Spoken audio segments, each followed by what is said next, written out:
A boy can turn poor people into millionaires, but everyone who adopts him mysteriously dies on the 7th day. Still, desperate to get rich, a couple with absolutely nothing to their name decides to take him in. See, just a few days earlier, they were 3 months behind on rent and had to keep their door shut every day just to avoid the landlord. But the landlord didn't just threaten them, he doused the place with gasoline and said if they didn't pay up, he'd burn the whole house down. With their lives on the line, the couple had no choice but to adopt the boy. But when the orphanage manager found out which child they were there for, he urged them to reconsider. They couldn't afford to. They were banking on this kid to change their fortune. They expected the boy to be hideous or something. But to their surprise, he was adorable, well-behaved, and sweet. He even took a liking to his new mom right away. The manager told them the boy could give them everything they wanted, but in return, they had to give him one thing: love. Unconditional, forever love.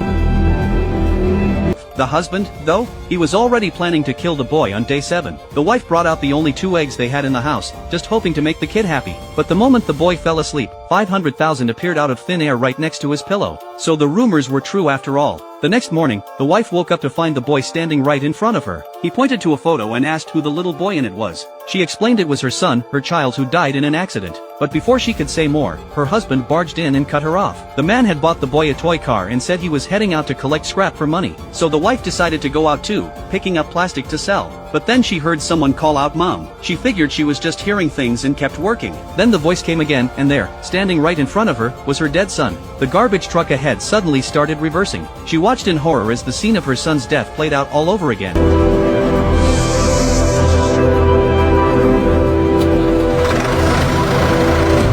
When she snapped out of it, the little boy was somehow standing right in front of the truck. She screamed at the top of her lungs, but neither the boy nor the driver seemed to hear her. At the very last second, she managed to pull him out of the way. That close call didn't just bring them closer, it awakened something deep inside her. She was determined to protect this child from her husband. That night, the wife prepared a feast. Knowing all they had to do was wait for the boy to fall asleep to get rich, the couple couldn't help but exchange greedy grins. Sure enough, once the boy was sound asleep, a loud thud came from the ceiling. This time, the reward was gold bracelets. On the morning of day 3, the husband couldn't wait to cash them in. He paid off all the back rent and even tipped the landlord like some big shot. The landlord's jaw nearly hit the floor, but nobody in the village dared to mess with the boy. Every night brought different treasures, this time, a massive gold chain weighing dozens of taels. By day 4, they were tipping taxi drivers and dining at restaurants they could never have dreamed of affording before. The husband tried to order a Western meal for the boy, but the waiter sneered, implying they couldn't afford it. The husband flashed his cash and shut him up real quick. He'd withdrawn a huge stack of bills beforehand. But during the meal, the boy suddenly choked and collapsed, and thankfully it wasn't serious, just a peanut allergy. But between the fancy restaurant bill and the emergency room fees, their money was nearly wiped out.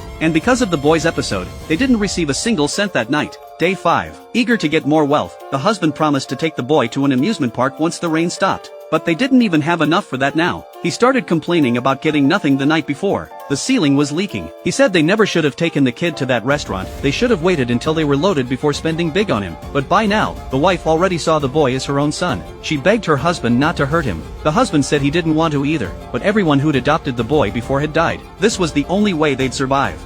The wife pushed back. She said if their son were still alive, he'd be about the same age as this boy. Maybe this was heaven giving them a second chance. While they argued, the leak in the roof got even worse. After patching it up, the husband's frustration boiled over. He yelled at the boy and furiously demanded he hand over the riches. His wife couldn't believe what she was seeing. How could he be so heartless? Without this boy, they would have been thrown out on the street long ago. The rain only made the husband more desperate to get rich. That night, he searched every corner of the house but found nothing. Defeated, he was about to go to sleep, then turned around to find the boy staring at him with an eerie gaze.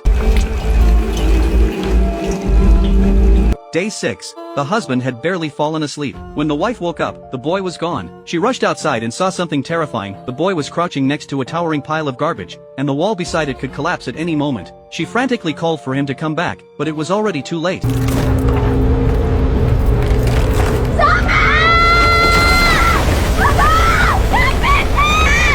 She screamed for her husband while charging toward the pile.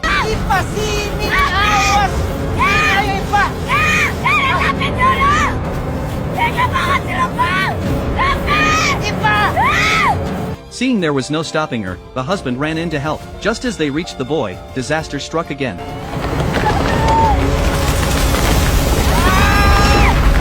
But because of what they did, when they came to, they found themselves inside a luxurious mansion. It was the boy's reward for their selflessness. The husband felt like he'd hit the absolute peak of his life. This was everything he'd ever dreamed of. The place was fully furnished, and the property deed had their names on it. The husband enjoyed the most extravagant night of his life. But the very next day, problems started piling up. The mansion had all the furniture you could want, but the fridge was completely empty. Even the cupboards had nothing in them. Just to fill their stomachs, he picked a few apples from a tree outside and brought 2 to his wife. But she wasn't having it. She didn't want him laying a finger on that child. Looking at the frail little boy lying on the bed, the husband hesitated. To make sure nothing could go wrong, he gathered up every dangerous object in the house and locked them away. As a gesture of goodwill, he even bought the boy a new toy and sincerely apologized to him. Bapak bodoh, egois, nggak tahu makasih.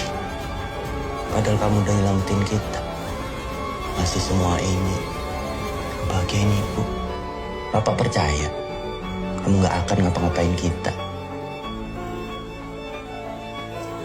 He looked at his wife, then took the boy's hand. He asked for forgiveness. When the boy nodded, the husband finally felt at ease and left the room. But the moment he stepped into the living room, a loud crash came from behind him. He rushed back to find 2 bags stuffed full of cash. Combined with the mansion, this was more than enough for him and his wife to live comfortably for the rest of their lives. And that's when a dark thought crept into his mind. Meanwhile, the wife woke up to find the boy missing. She tried to go look for him but discovered the bedroom door was locked from the outside. The boy had already been tied up and dumped in the living room. The husband had no intention of testing that curse. Now that they had everything they needed, he saw no reason to keep the boy around. The wife screamed and pounded on the door, begging him to stop. But her husband wouldn't listen. In sheer desperation, she climbed over the balcony with her bare hands and dropped down. When she reached the main hall, she spotted the boy on the floor. Her husband had already dug a hole outside. But when he came back with his tools, the boy was gone. All the wife could do now was run with the boy in her arms. The husband chased after them immediately. He refused to spend another day living in fear. He followed their trail and ended up right back at their old rundown house. He demanded she hand over the boy,